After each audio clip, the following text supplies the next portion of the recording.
Assalamualaikum warahmatullahi wabarakatuh. Ketua dan anggota Majelis Hakim yang mulia, saudara termohon dari KPU, pihak terkait dari kuasa hukum Paslon 2 dan saudara dari Bawaslu. Dalam perjalanannya yang mulia, MK Indonesia pernah memberi warna progresif bagi perkembangan hukum konstitusi di Indonesia dan pernah dinilai sebagai lembaga penegak hukum yang sangat kredibel. Harvard Handbook tahun 2012 seperti ditulis oleh Tom C. menilai MK Indonesia adalah salah satu dari 10 MK paling efektif di dunia. Studi tentang perjalanan masa lalu MK yang bagus pernah ditulis juga dalam beberapa jurnal ilmiah. Dari Amerika Serikat ada disertasi yang ditulis oleh Pastor Stefanus Hendrianto yang kemudian diterbitkan dalam bentuk buku berjudul Law and Politics of Constitutional Courts, Indonesia and the Search for Judicial Heroes, diterbitkan oleh penerbit ternama di Amerika. Dari IAIU Malaysia lahir disertasi karya Iwan Satriawan, Role of the Constitutional Court in Consolidating Democracy in Indonesia. Ada juga disertasinya Rifli Harun tentang hukum dan sengketa pemilu. Apresiasi terhadap MK Indonesia dalam keberaniannya membuat landmark decisions muncul dalam berbagai makalah forum ilmiah, jurnal akademik, dan berbagai media. Bahkan dalam konteks penyelesaian sengketa pemilu, Begawan Hukum Sajipto Raharjo pernah menulis tulisan di harian Kompas 14 Juli 2009 dengan judul Tribute untuk Mahkamah Konstitusi yang di dalamnya mengatakan begini, mungkin kita perlu mendirikan sebuah monumen agar selalu mengingat bahwa memiliki Mahkamah Konstitusi yang bekerja dengan penuh penghormatan, tidak takut terhadap intimidasi. Harian Media Indonesia 7 Juli 2009 menulis editorialnya dengan judul Hormat untuk Mahkamah Konstitusi yang alinea pertamanya dimulai dengan kalimat untung ada Mahkamah Konstitusi. Majelis Hakim yang mulia, salah satu kunci pernah banjirnya apresiasi terhadap MK adalah keberanian MK dalam membuat landmark decisions. Keputusan monumental dengan berani menembus masuk ke relung keadilan substantif sebagai sukma hukum, bukan sekedar keadilan formal prosedural semata. Dalam hal pengujian undang-undang misalnya, teori OPL atau Open Legal Policy itu lahir atau sekurang-kurangnya secara resmi digunakan pertama kali oleh Mahkamah Konstitusi.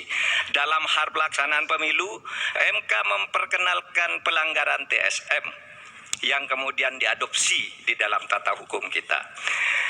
Mahaguru Hukum Tata Negara Profesor Yusril Iza Mahendra pada sengketa hasil pemilu 2014 dan bersaksi di MK pada tanggal 15 Juli mengatakan bahwa penilaian atas proses pemilu yang bukan hanya pada harus dilakukan oleh MK.